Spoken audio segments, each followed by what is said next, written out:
Well, hello everybody, and welcome to another episode of We Watch Shudder. My name is JD, and who's here with me who can't count? It's Michelle, and I can count. Thank you very much. You just don't know where to start counting. Yeah, that's the problem. That's They fine, say guys. to start with 0 or 1 usually, but nah, that's too mainstream. I think mostly they say let's start at the very beginning, a very good place to start. When you read, you begin with A, B, C. When you sing, you begin with Do, Re, Mi. I was also going to reference Sound of Music, but they don't talk about counting. They talk about singing and reading. The first three notes just happen to be Do, Re, Mi, Do, Re, Mi, Do, Re, Mi, Well, that's been our episode, everybody. Have a good day. Do, dear. Sorry, I could just sit here and do it. Anyway, we're talking about movies. It's We Watch Shudder because mostly we watch Shudder. Sometimes Shudder doesn't have anything new to watch, so we just watch something else. Does that cover it, Michelle? I think that covers it. Yep. Also, it's October / Spooktober / whatever you want to call it, Scary Month. And we're watching movies and we're putting out a new episode every day. Today, but here's our obligatory statement that we are not recording this in October. We do always have to remind you guys. It is August 13th. We do this in advance. p.m. Yeah. I'm still going to be doing 31 for 31, but I do not want to record an episode every day. That would be death. And so we've been doing cool, like, bonus holiday episodes. This month we're doing 30 days of, well, I think technically 27 days of movies about Halloween this month. And we decided we were going to do some more family-friendly things, some stuff from our childhood that we really appreciated, and spread our wings a little bit. And that's what we're doing today. Michelle, what are we talking about? Well, this one's not from my childhood, but it might be from JD's. But this is more I said more. I know. I'm laughing at the idea that one of us is 7 years old. I know you said family-oriented. I'm not picking on you. I'm laughing at an absurd concept. Okay, I'm just going to eat M&Ms. Everybody's going to leave. Coco. We're watching Coco. We did watch Coco from 2017. From my childhood. A Disney Pixar film. Coco. Yeah. The tagline says, "The celebration of a lifetime." Yep. That's what we're talking about today. Coco. That's a good pun. That's a good pun. Isn't it? Okay. Isn't it? Well, should we start with the IMDb description? Get this boat afloat once more? Let's do it. Okay, so the IMDb description. Coco, aspiring musician Miguel, confronted with his family's ancestral ban on music, enters the land of the dead to find his great-great-grandfather, a legendary singer. Coco, 2017, PG, hour 45 minutes. JD, I have a guess, but would you like to hit us with your spoiler-free thoughts and rating? I'd rather hand them to you gently than hit you with them. Oh, well, that's unfortunate. I felt like being walloped. Okay, but I will accept a gentle handoff if that's all you are willing to perhaps a light tap across the cheek with a glove maybe is nice. Love that. I have to challenge you to a duel now. Let's do it. Yeah, exactly. Look, this is a fun movie. There's not a whole lot to say besides that. This movie, it's a Disney Pixar production. From a technical standpoint, I don't even really think there's going to be a lot we have to say about it. You know Disney Pixar by now. They make beautiful product. I really enjoyed this story. It was a fun learning experience. I imagine especially for younger kids to get a chance to learn a little bit more about a different culture. There's obviously some things in here that even I didn't know, some terminology that I learned, all sorts of fun stuff, some of the cultural lore surrounding Dia de los Muertos. But I really enjoyed it. Also, it's a musical, and the songs are super fun. A lot of really good tunes in this one. Un Poco Loco being an especial favorite. But, no, it's a super fun film. I've seen it a couple of times. I'll watch it several times more before I die, I'm sure. It's super emotional and just a good time. I'm going to give this one 4.5. 4.5. I knew it'd be 4 or 4.5. I was not positive. I thought you might have gone 5 because we've never talked about Coco, Almost. But I know you like Coco. It's a lot of fun. Yeah, I really enjoy this film. I think it's got a real clever story, too. Okay. Well, would you like to hear my thoughts? Not particularly. That's fair. You probably don't. Wow, that was rude. I'm sorry. Yes, Michelle, of course, that's the whole reason we do this podcast. Please tell me how you think about Coco. Well, once I give my rating, you might feel a little differently. Here's the thing about Coco. I think Coco has some of the best animation that we have seen from Disney/Pixar. I love looking at this movie. I like how creative they are with the land of the dead. I think that's all very beautiful. I like the way that they like created these skeletons. I think it's fun what they're able to do with how they move and things like that. I like looking at it. I don't particularly like watching it. I'm just not into it. It's one of those that's just not for me. But the animation is so pretty that I've seen it a couple times, always because somebody else was watching it. And I was always like, okay, Coco's on. But it's not something that I have ever sat down and been like, man, I really feel like watching Coco right now. It's one of those where I definitely can see why people think this is the best movie of all time. It just, I don't know. I hate family, so this is very family oriented, and I'm like, man, I don't like those. I just like skeletons. I do like the hairless dog. He's pretty cool. So there's some things to like, but overall, I'm not into it. It's one of those where don't hate me for not being into it. I won't hate you for being into it. Based on my personal enjoyment and not on a reflection of the movie as a whole, because it is very well made, I'm going to go with 2.25. 2.25. Well, this episode is over. This podcast is over. I'm never speaking to you. No, I'm kidding, obviously. That's fair. I guess that's fair. A perfectly acceptable rating on a scale from 0 to 5 skulls. So I'm definitely curious to dig into this. And an unpopular opinion. Very unpopular opinion. I know that. Very unpopular, but we'll get into it in the spoilery section. If you've not seen the movie yet and you'd rather see it before we give you a bunch of spoilers about it, this is where you're going to want to pause the episode, and then make sure you come back and listen to us talk about why I love it and why Michelle is wrong. Are you ready to do that part, Michelle? Yeah. All right. I am. So this is the spoiler section, and where we always start with the spoiler section is I say, hey, Michelle, you want to do that thing that you do so well? And she says, oh, shit, I'm not ready for this. Michelle, do you want to do that thing you do so well? Oh, shit, I'm not ready for this. Hey! Sure. We did it so this well. One's even wonkier than usual because we have been trying to record for a while, so this movie that I'm not super into, I watched a week ago. So Godspeed, y'all. Let's try this. Okay, so Coco. The main character is not named Coco. I remember that much. His name is, according to IMDb, Miguel, I think. Miguel. I'm hoping. Okay, Miguel. Miguel has a family. One of those family members is named Coco. She's old as hell, but her name is Mama Coco, and That's this his movie grandma. is kind of about her. Yeah, but she's old as hell. And she's a family member. I guess the grandma part is important, but Abuela. she's old as hell. That's way more important.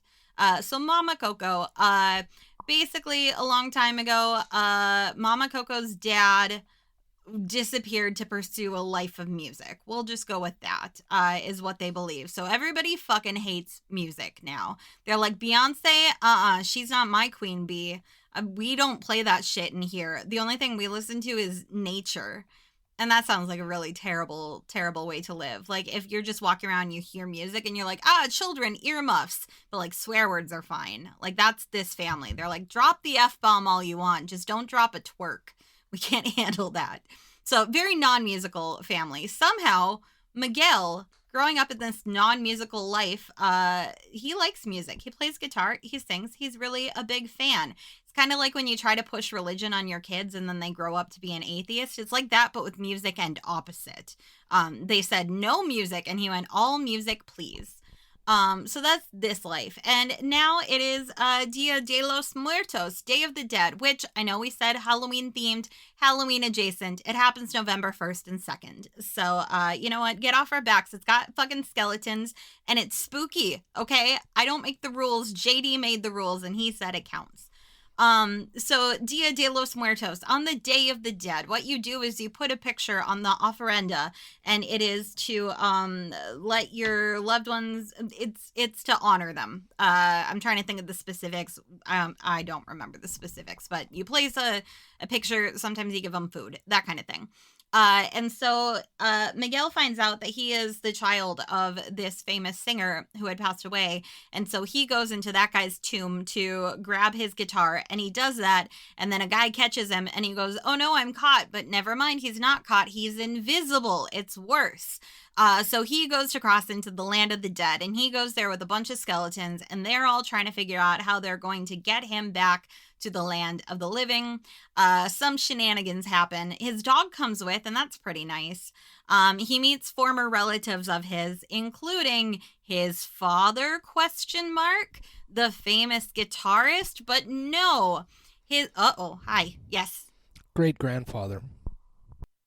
Oh my God. Okay, great grandfather, right? Because Mama Coco is the grandma. This is how families work. I keep forgetting that when I was trying to remember, like, great. Why couldn't it have just been mom and grandma, like a traditional movie? Pixar has to just make things complicated. Well, I guess it makes sense. Mama Coco had to be old enough to be decrepit, but not old enough to be dead. So she had to be grandma. And also, she had to be old enough to have a dead father. Yeah. Well, anybody could technically have a dead father. That's not age specific. And not she had to be decrepit. Not anybody could be both a grandma and have a dead father. Anyway, Michelle, I'm sorry for interrupting. Please continue. That's okay. So yeah, he goes to meet his great grandfather, question mark, but no, it's not. The weird skeleton that's been helping him the whole time, who doesn't have a family, that's his great grandfather. And the famous musician stole his great grandfather's shit, and then he became famous. So you know what? Maybe Miguel's family was onto something when they said music sucks, because here's a good indication that it's not all fun and games. Sometimes those people are shitty. Lana Del Rey. I have no idea. I just first music. I don't know if she's shitty or not, for the record. I do like some of her music, and I don't like other music. Anyway, so yeah. Miguel, he has a big battle with his non-great grandfather, and he has to get back into the land of the living so that he can remind Mama Coco of her father, so that he is not forgotten. Although, like, he's gonna get forgotten eventually anyway. May as well just, like, bite the bullet. You can't be remembered forever unless you did, like, something really, really bad. Those are the people remembered forever in the land of the dead. And now I just thought of a very morbid situation where the land of the dead is only evil people who committed genocide, because those are the people who are infamous. Mother Teresa, she was kind of a shitty person. Gandhi was pretty okay. He's going to be forgotten in 50 years, but you know what? Stalin's still going to be around in the land of the dead. Anyway, so he has to get back so that he is not, so that Mama Coco remembers her father for just a little bit longer. Because, you know, why not? Just give him a little bit longer of living in the land of the dead. So he gets back and he plays a song, and Mama Coco's like, "Oh, me gusta." And then the movie's over. Coco. Yeah, I guess that that more or less covers it. There's a crucial detail that you left out there, Michelle. Oh, just one? There's so many flying through my head, but I also don't want to take 10 minutes when I know I'm not going to explain it well anyway. Well, the crucial part that you forgot to mention is that the guy that Ernesto de la Cruz, who was the famous musician that Miguel thought was his great-grandfather, didn't just steal all the songs from Hector, who was his actual great-grandfather. Fucking murked him, Michelle. Yeah, whatever. Murdered. See, and that's how he's going to be remembered forever in the land of the dead. See, that guy is going to be remembered forever. He's a murderer. My theory is panning out. Straight up murked that dude. But yeah, I think you pretty much covered it. Look, let's talk about this movie as a production first, because you're absolutely right. It is beautiful. It is so beautiful. Why don't you tell us some of your favorite specific elements about this, since that's really the only thing about the movie you seem to have enjoyed was the visuals. That's fair. That's perfectly fair. It's honest. Tell us some of the stuff you really liked. I think, in particular, the color choices of this movie are so beautiful and so vibrant. They did a really good job of using contrast, even on the movie poster where it's this bright orange leaf covered like bridge that they're crossing over into this blue and purple and like those colors that you'd associate with death and mourning. And then there's this huge celebration going on that's just full of color. I think it really, I can't say, okay, I'm a white lady. I'm going to say I think it realistically represents some Mexican festivals, but I know there might be people out there with much more connection to that culture. So I'm just going to say my experience growing up with friends who celebrated Dia de los Muertos, this is a fun representation of it. Hi, JD. There might be other people out there who understand this more than you do. Unlikely. I am on year 3 of my Duolingo streak, so I think I am an expert in Mexican heritage and culture and fair. Celebrations now. Me gusta, like I said, I got to put it to use. That's usually how white people do it. So yeah, that's par for the course. Yeah, absolutely. No, but yeah, I love the movement too. Like I kind of briefly mentioned that the skeletons, like I think their costumes are so fun. The attire they put them in, the way that they're still skeletons, but they represent different features. Like all skulls essentially look the same, but they found a way. Like, come on, they've got hair. We know these are not 100% skeletons. They're wearing fucking shoes sometimes, you know, like things are a little bit off. And I think that's fun that they took that liberty, but still felt, you know, this is still a skeleton. They're still going to be crickety crackety. And I love a good crickety crack. Yeah, the design overall on this is a lot of fun. The skeleton people are a good time. And then, of course, putting Miguel in the sugar skull makeup to make him pass as a skeleton. I thought that was really clever. I agree with you. Something I love about this movie is how saturated the colors are. Right? Like, this reminds me of classic, like, Technicolor animation. The colors are thick and rich, and they just pop in a really enjoyable way. Probably my single favorite thing in the entire design of this film is, and not even the guitar itself entirely, but the headstock on that guitar being made to look like a skull, but almost like a traditional Mexican, or at least what I've seen as traditional sort of sugar skull design. But it's also like you could make a classical guitar look like that. Like once I saw it, I was like, I've never seen a guitar that looks like that, but I could very easily see literally just paint. I thought that was so cool as a person who's been playing guitar for a long, long time. I suck at it, but I've been playing for a while. Just as with anything these guys do, just layers and layers of different stuff. So far as the story goes, I guess, again, if you don't have a lot of familial bond going on, this might not be quite as emotional. I cried like a baby the first time I saw this movie. I know you would. Man, when Miguel gets back and he sings the song and Mama Coco sort of like wakes up just temporarily, and then the next thing you know, she's dead. Yeah, that's tough, man. This movie's all about, we gotta help Grandma Coco remember her daddy Hector, and like. First of all, Miguel, you think if your dad, your great-granddad was Ernesto de la Cruz, they really would have not told you that? Come on, kid, get your act together. I'm just saying. That's how much they hate music. Also, they hate it. Frankly, if I was Hector, I'd be pretty upset with this family. It's like, y'all just assumed I was a shithead and ran off to be a musician when in fact I was murdered. And you almost let me die the final death because you just assumed the worst of me over a guitar and a song. I would love to die that final death, though. That sounds so peaceful. Someday. When I'm gone, don't remember me. Immediately forget me. I'm so tired. Gonna walk through that archway after a couple billion Jeremy Bearmies. Was that... Yes. Yeah. Yes. Did you get that Jeremy reference? Jeremy, and that's Tuesday. Yeah. Oh, yeah. I've seen The Good Place. I think about The Good Place often because lately I've been having a lot of discussions about how it's impossible to be completely ethical in a way that everybody would agree that you were a good person because of The Good Place. It's impossible. Michelle, I I love that show, by the way. I watched all 4 seasons and it's phenomenal. It's one of the only TV shows where I've paid to have a season on like Amazon Prime because I watched the first 3 seasons for free on Netflix and I couldn't wait. I had to see it immediately. But yeah, I do agree with that. And there needs to be a medium place.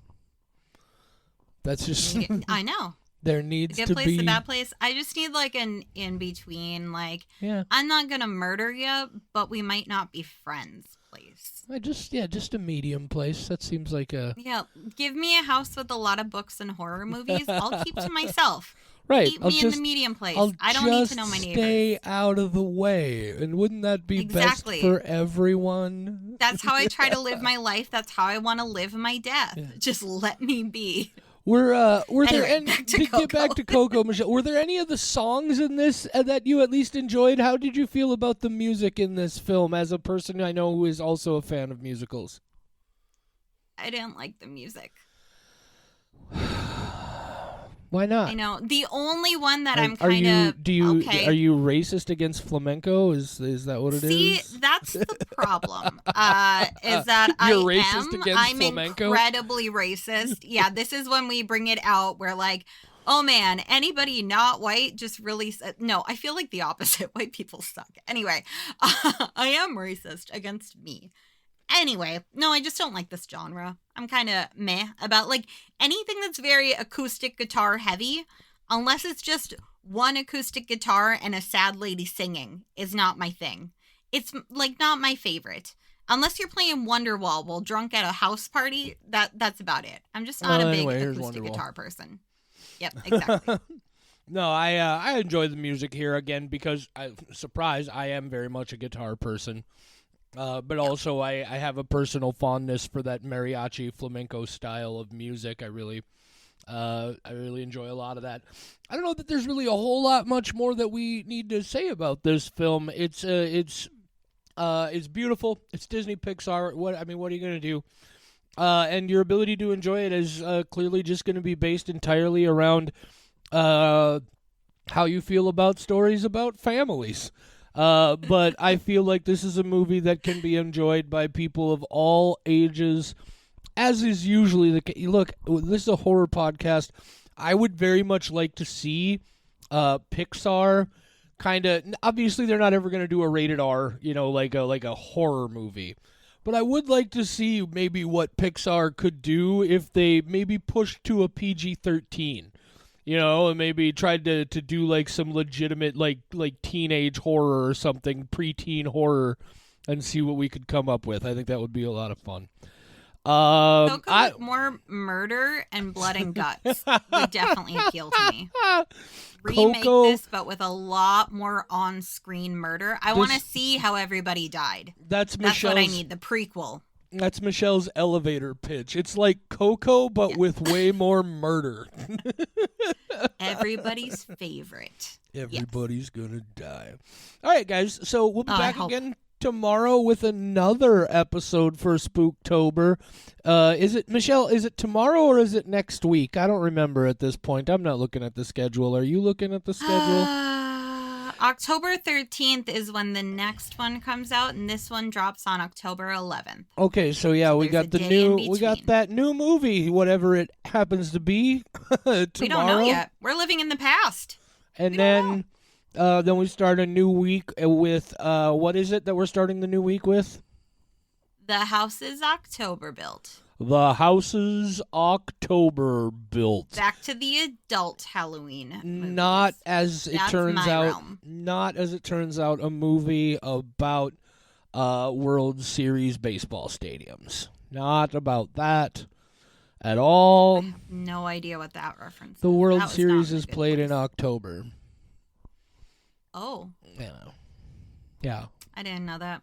I don't watch baseball. Reggie Jackson was basketball and breakdancing at the Olympics. Oh, did you hear about Ray Gun and how Ray Gun might actually be like an incredibly racist, like oh man. I hope by the time this episode comes out that everybody knows about Ray Gun. In case you do not know about Ray Gun, it's really big this week, and I'm fascinated. Lady named Ray Gun, who's white and lives in Australia, went to the Olympics for their first and only dancing competition and got a 0 in every single round. She said she was a musically unique and artistic interpretation, and everyone was like, how the fuck did she even qualify for the Olympics? She didn't. She's the one who created the committee with her husband, and they chose her to go represent Australia. And then she wrote a paper afterwards about how hard it is to break into breakdancing as a white woman. Yep. Yeah, that's Oh man. And then there was that guy who became famous just because apparently it's cool to keep your hand in your pocket when you shoot a gun. That was a whole thing. And then the guy who got disqualified. Yeah. The guy who got disqualified because his dick hit the pole during I feel so bad for him. Everybody's like, but like, come on, any attention to your genitals by the mass public is never going to be a completely positive thing. Even if everybody's like, good for you. Like that guy, I feel so bad for him. Imagine your dick being the reason you lose. Here's what I will say to you about the guy whose big dong made him lose the pole vault thing. If you ask that guy, hey dude, would you rather have a tiny dong and have won the Olympics or still have a huge dong and lost the Olympics, he's gonna take the tiny dong every time. You know why? Because he was at the fucking Olympics. That's why. So don't give me none of this, oh yeah, he got disqualified from the Olympics, but he's still got a big dick. You know who doesn't care? Him. Well, here's the thing. If I had the choice between a small dick and losing the Olympics and no dick and winning the Olympics, I would choose the no dick. Yeah. Yeah, probably he would too, frankly. Yeah. The dude wanted to win the Olympics more than anything. I know that because he was at the fucking Olympics. It's either that or he wanted to write a paper about the society. About how difficult it is for white people to get into whatever that event people was. People with big dicks to get into the pole vault. Pole vault. That's his paper. God.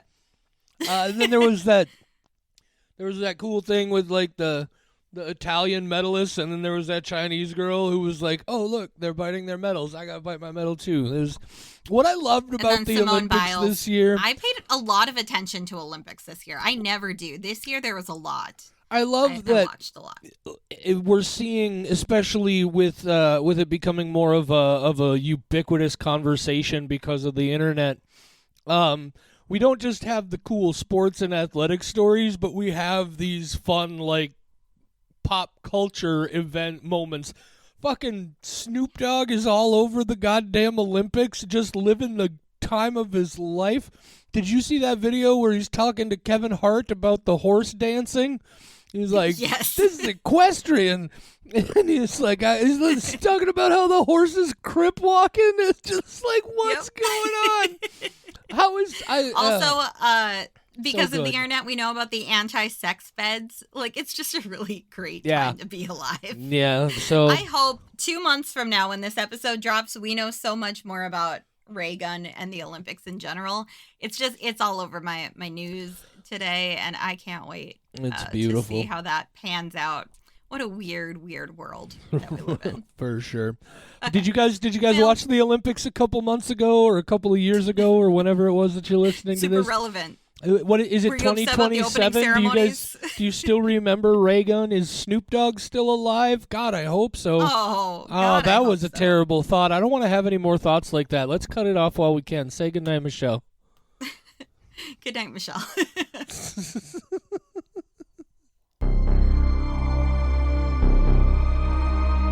For more horror content, visit WeWatchShutter.com, where you'll find our world-famous, patent-pending Ghoul blog and Squelch files, as well as a schedule of upcoming episodes. Find us on social media at We Watch Shudder on Facebook, Instagram, TikTok, and I guess Twitter if you're still doing that for whatever reason. You can email us. mail@wewatchshudder.com is the address. mail@wewatchshudder.com. You can even call and leave us a voicemail, 701-566-9510. No, really. 701-566-9510. Give it a shot. See what happens. We Watch Shudder is a production of Rat Factory Media.